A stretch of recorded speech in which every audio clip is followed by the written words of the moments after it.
এবার ভয়াবহ ভূমিকম্পে কেঁপে উঠল পাকিস্তান। চীন ও তাজিকিস্তান সীমান্তবর্তী এলাকায় শুক্রবার ৯ জানুয়ারি একটি শক্তিশালী ভূমিকম্প হয়, যার কম্পনে পাকিস্তানের বিভিন্ন অঞ্চল ব্যাপকভাবে ছড়িয়ে পড়ে। ভূমিকম্পটি ১৫৯ কিলোমিটার গভীরে ছিল। কম্পনের সময় অনেক মানুষ আতঙ্কিত হয়ে নিরাপত্তার জন্য ঘর থেকে বেরিয়ে আসে, তবে এখনও পর্যন্ত কোনো হতাহতের খবর পাওয়া যায়নি।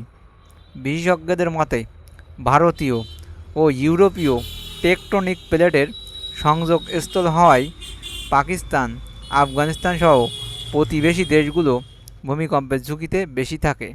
গত সেপ্টেম্বরেও আফগানিস্তানের পূর্ব অঞ্চলে ৬ মাত্রার একটি শক্তিশালী ভূমিকম্পে ২,০০০-এর বেশি মানুষ মারা যায়।